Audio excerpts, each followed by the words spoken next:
Lucas 3, verso 21. Depois que todo o povo fora batizado, e Jesus também, enquanto ele orava, o céu se abriu. E o Espírito Santo desceu sobre ele em forma corpórea, como uma pomba. E uma voz disse do céu: Tu és meu filho amado, em ti me agrado. Ao começar o seu ministério, Jesus tinha cerca de 30 anos. Era como se pensava: filho de Eli, Eli, filho de Matate, Matate, filho de Levi, e por aí vai. Não vou explicar toda essa genealogia, olha para cá, por favor. Do versículo 23 até o versículo 38, onde termina o capítulo, vai falar a respeito da genealogia de Jesus Cristo. E por que Lucas faz questão de colocar aqui toda a árvore genealógica de Jesus Cristo? É de suma importância você saber, porque Lucas queria mostrar que Jesus, ele não era qualquer um. Ele era o filho de Abraão, ele era o filho de Davi, porque se ele não passasse por este caminho, o que a Escritura diz é que ele não teria a possibilidade de salvar a mim e a você. Então é por este motivo que Lucas faz a questão de montar toda a árvore genealógica do nosso Senhor Jesus Cristo. E por que também é importante eu e você sabermos disso hoje? De que Jesus é o Filho de Deus, que Ele é o único caminho. Nós vivemos em uma época onde não há absolutos, infelizmente. Vivemos a época do relativismo, onde você tem uma verdade, eu tenho a minha verdade, todos estão certos. Isso graças a quem? A um esquerdista chamado Paulo Freire, que dizia: olha, não há saber mais nem saber menos, mas saberes diferentes. Hoje em dia você não pode chegar para alguém e dizer assim: olha, a grama é verde. Ele vai dizer: por que é verde? E ele vai questionar: não, para mim ela é amarela. Então, esses absolutos têm sumido. E hoje em dia o que impera é o relativismo, do tipo: que cor é a grama? A resposta é: que cor você quer que seja? Qual cor mais te agrada? Porque se assim você quiser, assim será. Não existe minha verdade e sua verdade. Eu lembro uma vez, conversava com um amigo, agora acho que é ex-amigo, e pastor, daqui a pouco eu estou falando com ele: ah, pastor e tal coisa. Não, agora não é pastor, agora é apóstolo. Nossa. Eu peguei e disse: pastor, mas o senhor vai entrar por este caminho mesmo? O senhor sabe, apóstolos são os 12, Paulo. A primeira característica de um apóstolo, a Escritura deixa explícita: ter visto a Jesus Cristo, meu Deus. Só que eu não falei desse jeito aqui, né? Falei mais, de forma mais amena. Eu falei: o senhor vai enveredar por este caminho? Tem certeza? A resposta dele para mim foi a seguinte: cada um tem a sua ideologia, pastor. Que ainda fez questão de me chamar de pastor, porque agora eu sou um ser inferior, né? Claro. Mas repare, cada um tem a sua ideologia. O que ele estava dizendo para mim, em outras palavras, é: cada um tem a sua verdade. Você tem a sua, eu tenho a minha, e felizes para sempre. O neopentecostalismo foi uma desgraça para o Brasil. Não só para o Brasil, em todo lugar que ele apareceu. O neopentecostalismo trouxe a péssima doutrina de não se ter doutrina nenhuma. Tudo é relativo. Você não pode questionar nada. Não há absolutos nem em relação à Escritura. Por isso que o sola Escritura não existe no mundo neopentecostal. E quando você questiona, de bate pronto você ouve: quem és tu para tocar no ungido do Senhor? Vai duvidar de mim? Ou quando você faz determinadas assertivas, eles dizem assim: não julgueis. Se ele está fazendo isso, o problema é dele. Quem é você para julgar? Então nós ficamos de mãos atadas. Não podemos falar absolutamente nada. Agora, aqui, na Escritura não há relativismo. Como dizia, pau é pau, pedra é pedra. Acabou. Na Escritura há absolutos, e esses absolutos são inegáveis. Não podemos negociar, são inegociáveis. E tudo aqui gira em torno do testemunho de que Jesus Cristo é o único que pode salvar. Por isso a genealogia, para mostrar que ele de fato é o cumprimento de todas as profecias. E se você pensa que o cristianismo, ele é apenas uma das vias para se chegar ao céu, como muitos dizem, isso é mentira. Jesus Cristo, ele era totalmente exclusivista, tanto é que ele diz assim: eu sou um dos caminhos, uma das verdades. É assim que ele diz? Não! Eu sou o caminho, a verdade e a vida. Ninguém vem ao Pai se não for através de mim. Ou seja, todo aquele que está tentando chegar a Deus por outro caminho que não seja eu, não vai alcançar o seu objetivo. Não, você pode. Eu acho que hoje eu estava lendo um tweet lá do Papa Francisco. Ele dizia algo mais ou menos nesses termos, de que Maria foi o caminho para que Jesus chegasse à Terra. E o caminho para que nós chegamos a Deus, nós precisamos pegar o caminho oposto, Jesus, Maria, para chegar a Deus. Você precisa então simplesmente rasgar Timóteo, quando Paulo diz que só há um mediador entre Deus e os homens, Cristo Jesus, homem. E é isso que a Escritura vem dizer o tempo todo. Os judeus que ainda existem hoje, eles acreditam no Antigo Testamento, acreditam sim. Só que eles não são cristãos. Por quê? Porque eles estão esperando o Messias chegar até hoje. Eles não conseguiram, vendo aquele Jesus, o filho do carpinteiro, cumprir todas as profecias diante dos seus olhos. E mesmo assim o seu coração permaneceu endurecido. Então aqui nesta porção, eu quero dar apenas 4 testemunhos de que Jesus Cristo de fato é o Messias esperado. O primeiro é o seguinte, põe ali, por favor. O primeiro que nós vemos aqui é o testemunho do batismo. Jesus foi ser batizado. Agora você pode perguntar, pastor, para que era o batismo? O batismo, ele era e é uma confissão pública de arrependimento.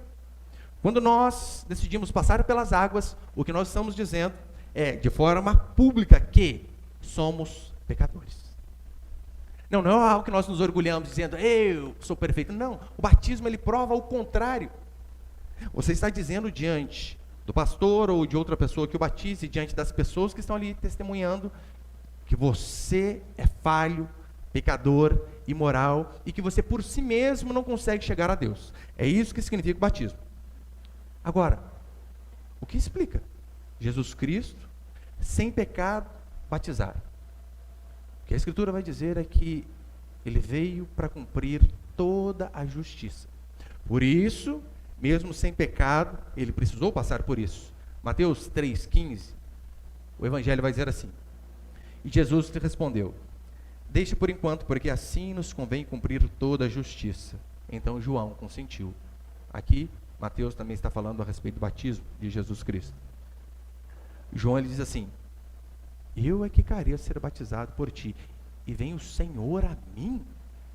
Jesus diz, deixa como está. Por quê? Porque a justiça, toda a justiça precisa ser cumprida. Em Gálatas, capítulo 4, Paulo diz assim, vindo porém a plenitude dos tempos, Deus enviou o seu Filho, nascido de mulher, nascido debaixo da lei, para resgatar os que estavam debaixo da lei, a fim de que recebemos a adoção de filhos. Vindo a plenitude dos tempos, ou seja, na hora certa, Jesus não atrasou nada. Vindo a plenitude dos tempos, Deus enviou o seu Filho, e ele faz questão de enfatizar, nascido de mulher, nascido debaixo da lei, porque o Senhor tinha feito um acordo com o povo. Se vocês obedecerem, vocês viverão. Se vocês pecarem, vocês morrerão. E o salário do pecado é a morte. E o que a Escritura diz é que toda a raça humana pecou, sem exceção. Todos que estamos aqui, do menor ao maior, todos pecaram, é o que diz a Escritura, e destituídos estão da glória do Senhor. Só que o homem falhou em cumprir a sua missão de obediência. E o trato era, para que vocês sejam salvos, é necessário que vocês obedeçam toda a lei. Que vocês não falhem em um mandamento sequer. E quem aqui pode dizer que não tem falhas? Todos, sem exceção. Em 1 Pedro, Pedro vai dizer assim, olha, ele não cometeu pecado nenhum, e engano algum foi achado em sua boca. Pedro andou aproximadamente 3 anos com Jesus Cristo. E Pedro andando com este homem 3 anos, Pedro diz, eu nunca o vi pecar. Nunca. Eu nunca o vi estressado com as pessoas. Eu nunca vi ele olhar uma irmã de forma indecente. Eu nunca vi ele cometer um pecado às escondidas e ser pego ali na hora. 3 anos andando com este homem, mas eu nunca vi ele cometer um pecado. Mas ainda assim, o que a Escritura diz é que Jesus Cristo, ele vem e se batiza para que ele pudesse se identificar com os pecadores. Para mostrar que mesmo sem pecado, ele estava se identificando comigo e com você. Isaías 53, aquele maravilhoso capítulo onde poderíamos lê-lo por completo aqui, falando a respeito do Messias, de como ele sofreria, do que ele passaria, de como ele morreria, termina dizendo assim: por isso eu lhes darei porção com os grandes, e ele repartirá o despojo com os poderosos, porque derramou a sua vida até a morte, e foi contado com os transgressores. Mas ele levou sobre si o pecado de muitos e intercedeu pelos transgressores. Lembra que é exatamente isso aqui que acontece lá na cruz?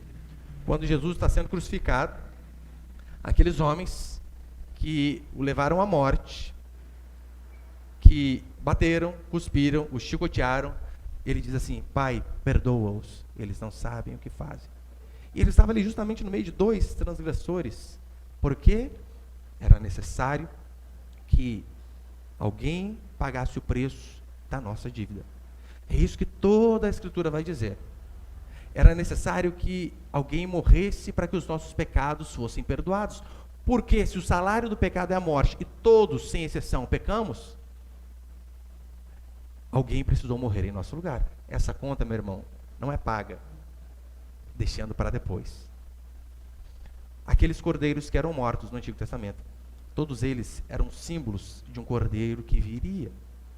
E então, quando Jesus vem, é batizado, João, ao vê-lo saindo do Jordão, diz: este daqui é o Cordeiro de Deus, ele quem tira o pecado do mundo, ele é quem paga o preço das nossas dívidas e das nossas transgressões.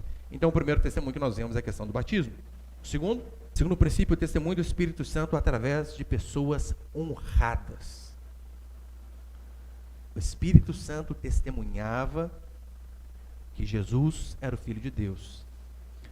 Isso de uma forma audível, como nós ouvimos ali, Deus falando, mas também através de outras pessoas.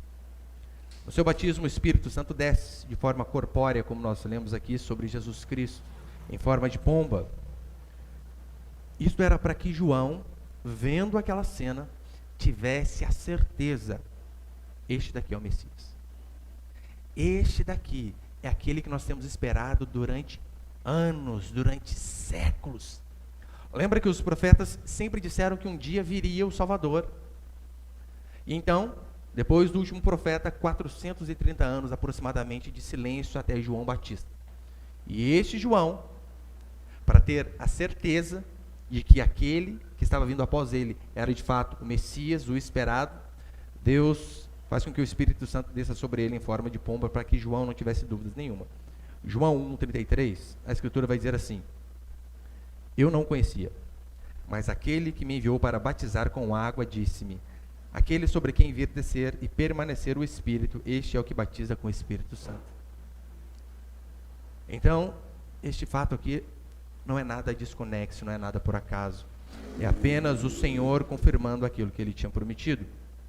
Ele precisava dar provas a João de que Jesus de fato era o Messias.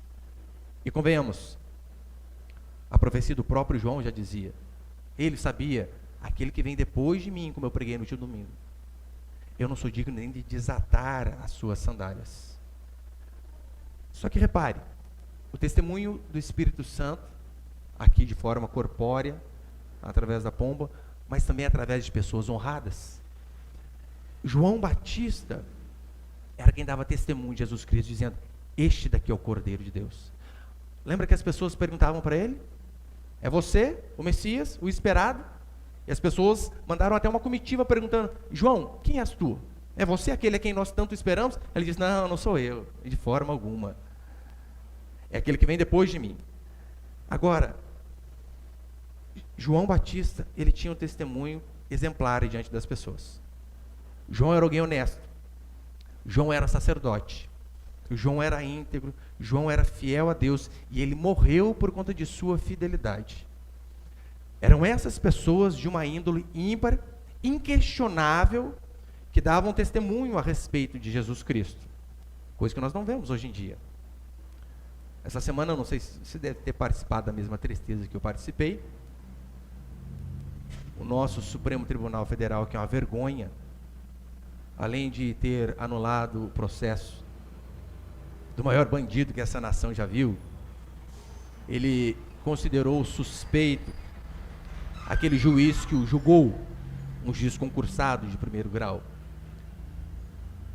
Eles disseram que aquele juiz julgou com imparcialidade, com parcialidade.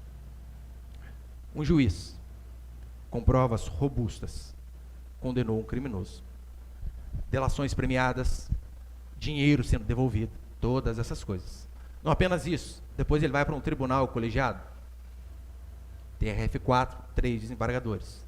Depois para o Superior Tribunal de Justiça, mais 4 juízes. Todos foram considerados a reboque como parciais. Parciais no julgamento da viva alma mais honesta deste mundo. E sabe quem considerou esses todos juízes concursados de carreira parciais? Juízes que o ladrão indicou. Fala se não é de se revoltar. E quem julga a parcialidade desses homens? Qual índole tem aqueles juízes que deram essa sentença?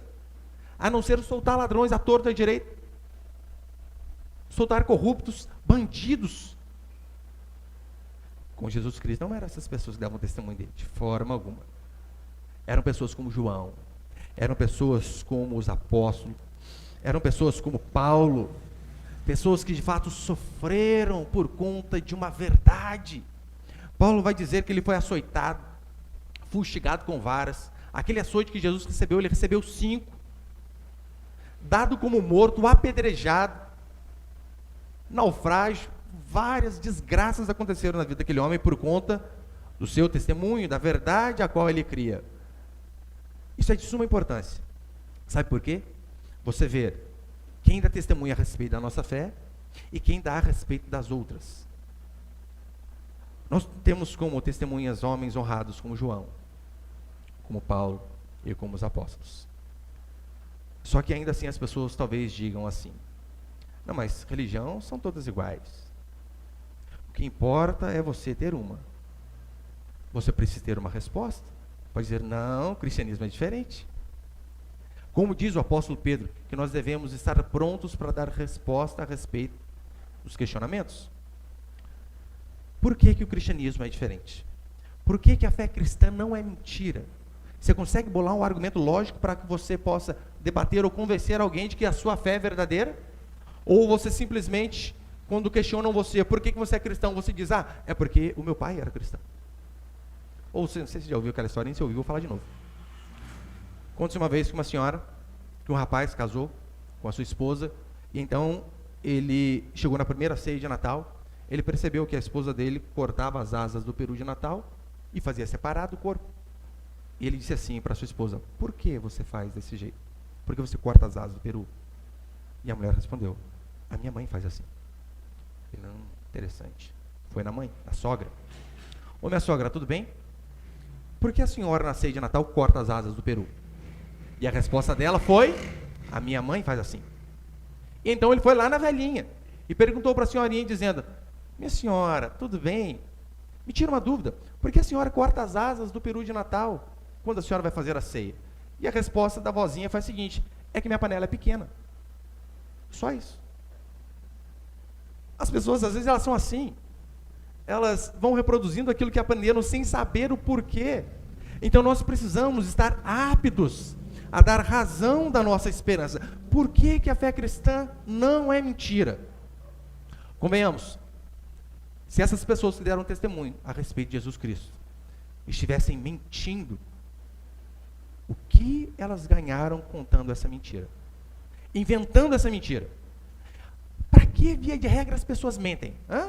É para se lascarem? Ou é para se livrarem de algo? Se livrarem de algum peso, de alguma culpa?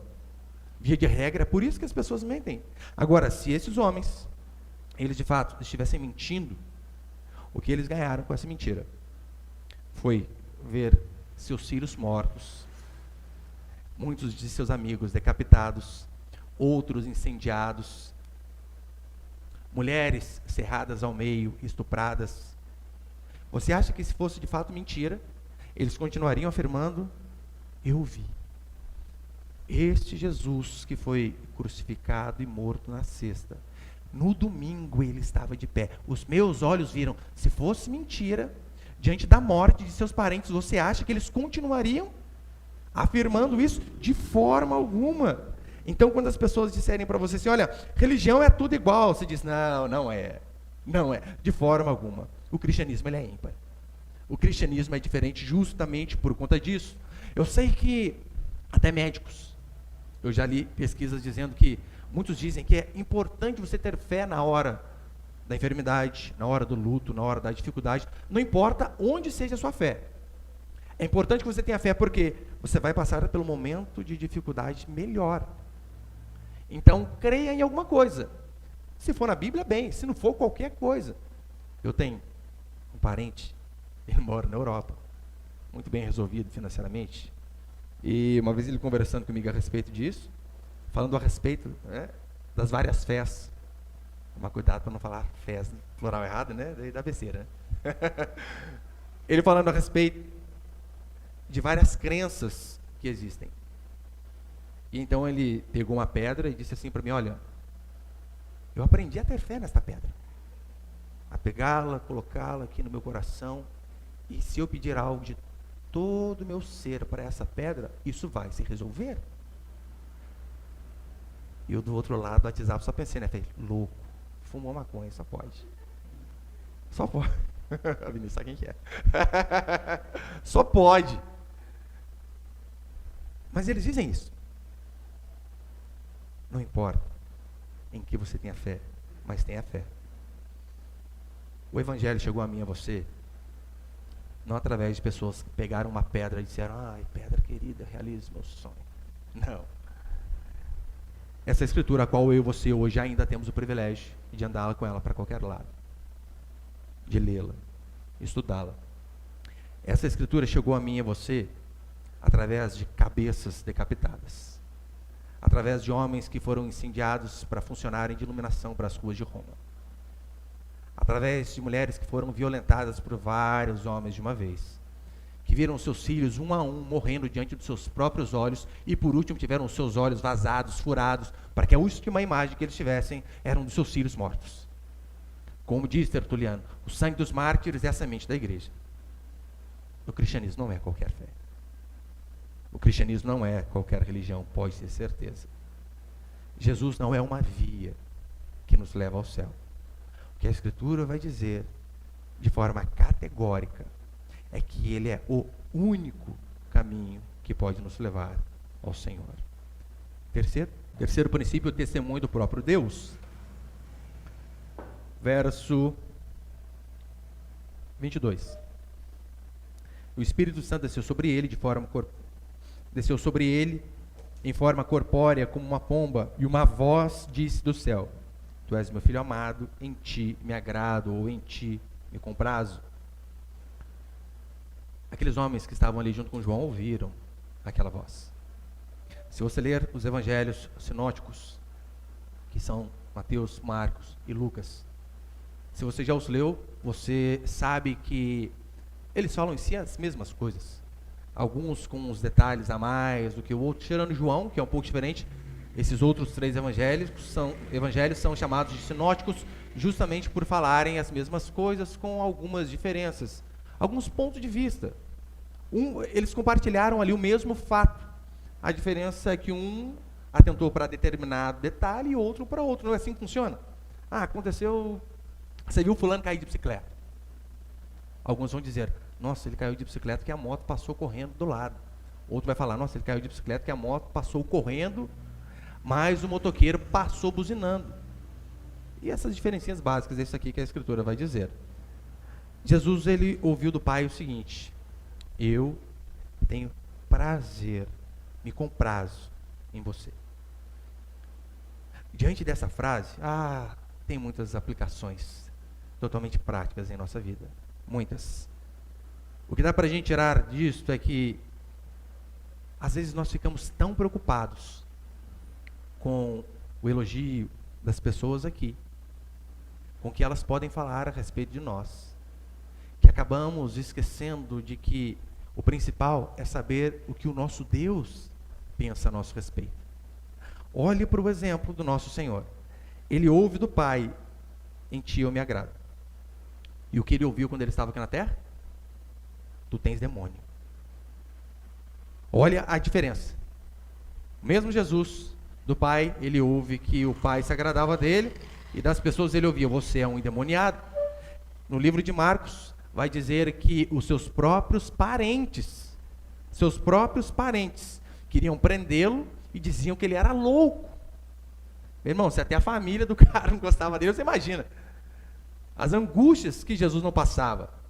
Mas você reparou que, mesmo as pessoas falando que ele era um endemoniado, um glutão, comilão, mesmo as pessoas falando que ele era louco, os seus próprios parentes não acreditavam nele. Você já viu Jesus murmurando? Por conta do que as pessoas diziam a respeito dele? Você já viu Jesus indo lá para o Facebook fazer textão? Ninguém me dá valor. Você já viu Jesus postando status em direta?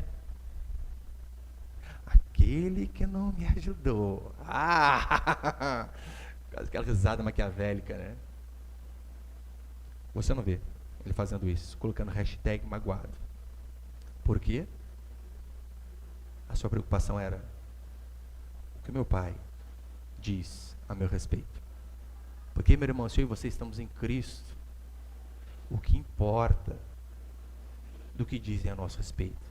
Absolutamente nada. Em Romanos 1, Paulo vai dizer que nós somos filhos amados de Deus. Daí está lá. E essa é a verdade a nosso respeito. Somos filhos amados do Senhor. Daí a menininha adolescente está lá na escola, o adolescente com a cara cheia de espinha, com gel no cabelo, não olha para ela, ela fica em crise. Ai, meu Deus, ele não me quer. Meu Deus, você está preocupada com a opinião desse rapaz aí que a calça parece metade da cueca? Você percebeu o tanto de adolescente com depressão?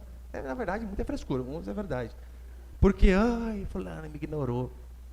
E se nós de fato colocássemos os olhos naquilo que importa? E se nós de fato nos importássemos com aquilo que Deus diz a nosso respeito? Como Deus nos enxerga? Porque a Escritura diz que assim como o Senhor amava Jesus Cristo, assim Ele nos ama. Meu irmão, e se Ele diz isso a nosso respeito, você vai ficar frustrado porque deram um bloco em você nas redes sociais? De jeito nenhum. Que o fulano não te reconheceu, sabendo que o amor de Deus é sobre nossas vidas. Isso não é o suficiente para você? Mas vai ficar chorando, me engano. A Bíblia dá um exemplo fantástico. A Bíblia diz que Ana chorava por conta de um filho, queria muito ter um filho, e seu marido, Eucana, chega diante dela e diz assim: a mulher está lá, ela havia seu concorrente tendo um filho igual com ele, e ela querendo ter um filho a qualquer custo, não consegue. Então Eucana chega diante da sua esposa e diz assim: mulher, eu te sou melhor que 10 filhos. Marido, hein? Que moral desse homem, hein? Eu te sou melhor que 10 filhos? Não precisa ficar triste. É claro que Eucana não era melhor, não era tão bom quanto ele se achava. Mas você sabia que exatamente isso que Jesus disse a nosso respeito? 1, 2, 10 filhos, ou sem nenhum. Qual o problema? Sabendo que eu amo você. Você acha que essas outras coisas vão preencher talvez o vazio que você tem no coração? Não tem. Aquilo que nós temos em Cristo é muito maior do que aquilo que nós não possuímos na vida. É por isso que, quando as pessoas sempre perguntam: como que você vai? Eu sempre respondo da mesma forma: eu vou melhor que eu mereço. Melhor. Eu não falo isso por demagogia, porque eu de fato sei aquilo que eu merecia. E mesmo assim, Deus tem dado a graça, abençoado a nossa igreja, os irmãos que fazem parte da minha família. A minha família, que é uma bênção, também tem uns carnes de pescoço, toda família tem. Mas eu tenho muito mais que eu mereço. Pastor, mas o senhor sai do seu serviço para ganhar tão pouco. E daí? Qual o problema? O senhor vai sustentar, meu irmão. Agora sai de bicicleta, carro novo, não interessa. Mas ele vai sustentar. O que importa é você fazer isso. É saber que a bênção do Pai é sobre nossas vidas, mesmo diante de humilhação. Foi exatamente o que aconteceu aqui com Jesus Cristo. Você consegue imaginar o Rei da Glória, sem pecado, sendo batizado por um homem pecador? Que tamanha humilhação foi essa? Diante das pessoas ali, ele foi apenas mais um. Apenas mais um. Você acha que isso foi humilhante? Foi justamente na hora da humilhação, diz a Escritura, que o céu se abriu sobre ele. E às vezes na nossa vida acontece assim também. Eu sei que, diante do mundo, nós pensamos que Deus está nos aprovando quando algo dá certo. Não é? Muitos crentes são assim. Você fez tal coisa, às vezes perdeu uma vida inteira, mas o dia que deu certo, olha aí Deus te exaltando, aleluia. Nada contra, nada contra. Só que o mundo ele tem uma percepção diferente. Eu não sei se você já assistiu aqueles filmes lá antigos do Rock, lembra? Rock Balboa, porrada. Eu acho que é no Rock 2. Eu acho que é o 2. Onde o mestre do Rock, do Stallone, o Apollo, ele vai lutar com aquele soviético, esqueci o nome dele. Então aquele soviético bate tanto nele, ele acaba morrendo na luta. Drago, isso mesmo. Ivan Drago. Então, Rock viu o seu mentor, o seu mestre, o seu professor morrer no ringue. E então ele treina para que ele pudesse enfrentar este homem ao qual matou o seu mestre. E o final do filme, não é spoiler, porque é o filme lá de 95, sei lá. Não tem problema dar spoiler, não. Nem lembro de que ano que era. Então, o final é esse. O Rock vai, luta, apanha, aí ganha. Ganha a luta. O Rock 1 é o mais legal, que empata. Mas o outro ele ganha. E então, para o mundo é isso aí. Quem te viu passar na prova e não te ajudou, quando vê você na benção vai se arrepender. Vai estar entre a plateia e você no palco. Eu sempre falo, a inspiração de Sabor de Mel é a mesma de Beijinho no Ombro, da Valesca Popozuda. A mesma. As duas vieram do inferno. É isso que o mundo diz. Isso é vitória para eles. Você percebeu que com o cristianismo é diferente? Com o cristianismo, às vezes, é na derrota, é na humilhação que nós recebemos, não o aplauso dos homens, mas o aplauso do nosso Deus. O que importa? Se aqui formos humilhados, o que importa? O que importa é eu e você permanecermos fiéis a Deus. Se teremos mais ou menos, não importa. Olha por exemplo de José. A Escritura diz que José foi vendido por seus irmãos. Vendido pelos seus irmãos, que eram gente boa, porque os outros queriam matá-lo. Mas um bonzinho meio diz, não vou matar o Zé, não, vamos vender. Vender dá dinheiro. Ei, meu irmão, você com os irmãos, isso é para quem é inimigo, né? Não precisa. Então, José é vendido. Ele chega, desvenda os sonhos lá do rei. E depois é jogado na cadeia de forma injusta de novo. A mulher que ele sai com ele corre da mulher, rapaz santo esse José. O que acontece? Injustamente ele vai parar na cadeia. E a história os irmãos sabem. O que importa? Com liberdade ou privado dela, eu e você permanecermos fiéis ao Senhor. Olhe, por exemplo, de Urias. Se tem um homem, meu irmão, que foi fiel a Deus, foi Urias. Davi vai e pega a única mulher do cara, engravida ela. Depois ele bola um plano dizendo assim, cara, eu engravidei a mulher, preciso dar um jeito. Davi chama o cara da guerra e diz, Urias, o que é isso, rapaz? Vai descansar um pouquinho na sua casa, deita-te. Meu irmão, você está na guerra, sua cabeça a prêmio. O rei chama você para a guerra e diz assim, vai ficar um pouco com essa mulher, fica, essa aqui quer ficar, né? Vai lá. O que ele faz? Mesmo assim, ele permanece do lado de fora. Diz a Escritura que Davi o embriaga. Mesmo assim, aquele homem não se deita com a sua esposa. Davi então escreve uma cartinha ao comandante de seu exército, para que Joabe pudesse colocar Urias na frente de batalha. A frente de batalha, meu irmão, rapidinho você morre. Aí então ele faz essa cartinha e dá para Urias. O que Urias faz? Meu irmão, é só um pouquinho de instinto feminino, da curiosidade, resolvi o problema dele. Deixa eu ver o que está escrito. Rapaz, não vou entregar nada. Se Urias fosse um pouquinho curioso, ele estava vivo. Mas olha a fidelidade desse homem. Ele leva de forma íntegra, entrega a Joabe. Joabe o põe na frente da batalha e ele acaba morrendo por sua fidelidade. Você quer ouvir o elogio de quem? Dos homens ou de Deus? Olhe por exemplo de Estevão. Capítulo 7 diz a Escritura que aquele homem, depois de pregar o Evangelho, pregar a mensagem do arrependimento, diz a Escritura que os homens o apedrejam. E então, Estevão, sendo apedrejado, olha para aqueles homens e diz a mesma frase de Jesus: Pai, perdoa-os, eles não sabem o que fazem. Olha o contraste. De um lado, aqueles homens com ódio, de um outro, Deus alegre. Estevão, de fato, estava com todas as portas do mundo fechadas. Mas mesmo com as portas do mundo fechadas, diante de Deus, os céus estavam abertos para este homem. E é assim que eu e você devemos procurar.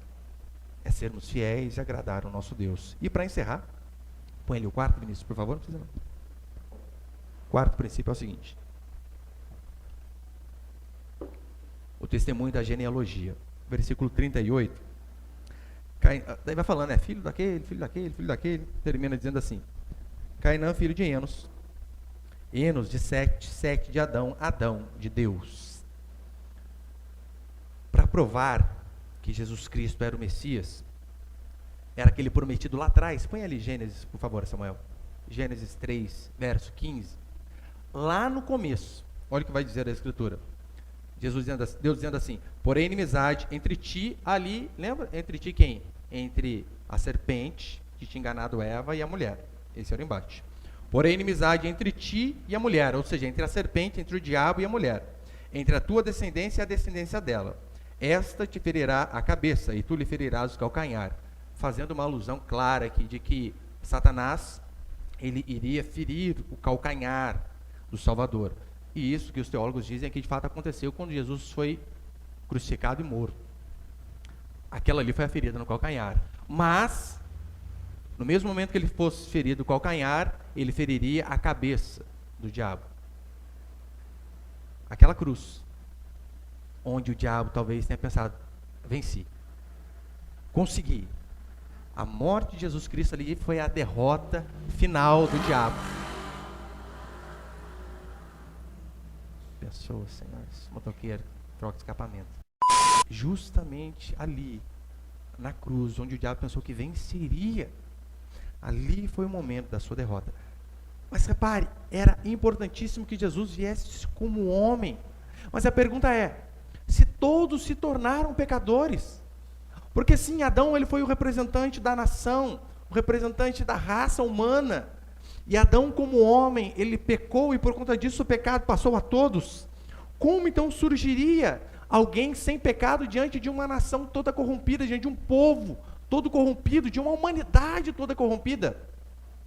A explicação está em Jesus Cristo. Deus precisou encarnar. No verso 34, diz assim: Judá de Jacó, Jacó de Isaac, Isaac de Abraão.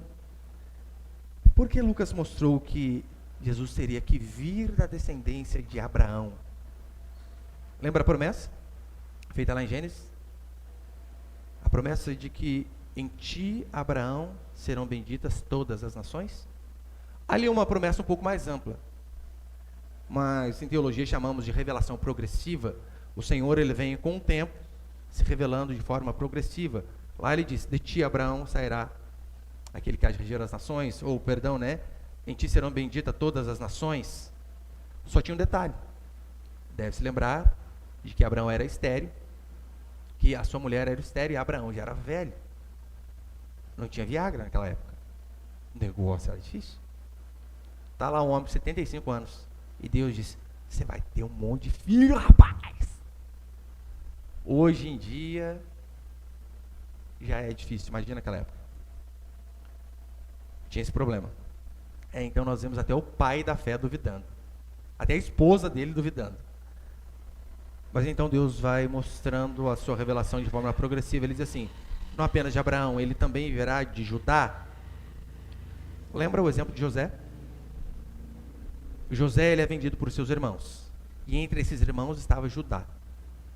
Se José tivesse ouvido a musiquinha Sabor de Mel, e depois ele visse os seus irmãos diante dele, pedindo, implorando por comida para eles não morrerem, José podia arrebentar com eles.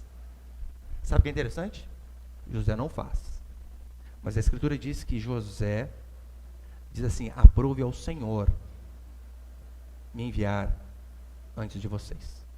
Ele, diante de toda aquela desgraça, aquela trairagem dos seus irmãos e todos os problemas que ele passou, ele diz: o Senhor assim o quis. Para quê? Para que a nossa vida fosse preservada.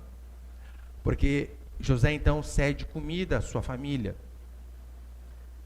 Se não tivesse José ali, com aquela sabedoria que Deus lhe deu, para que ele pudesse poupar os alimentos de Faraó, todos tinham morrido. Dentre eles, seu irmão Judá. Se Judá tivesse morrido, a promessa tinha acabado. Mas a Bíblia, ela dá uma funilada um pouco mais. Ela diz: não apenas da tribo de Judá é importante, é necessário que ele seja da família de Davi. Lembra quando chegam dois cegos diante de Jesus Cristo, bradando: filho de Davi, tem compaixão de nós. Esse era um termo usado para o Messias, filho de Davi.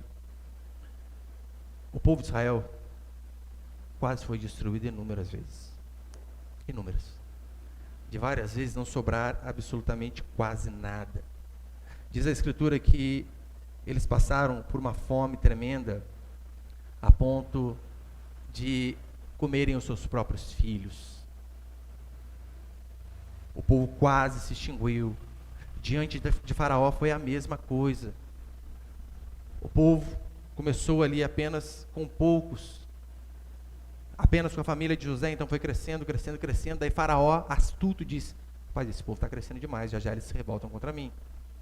A gente precisa aplicar um controle de natalidade. Qual? Matemos os meninos. E então vem a ordem: matem todos os homens dos hebreus.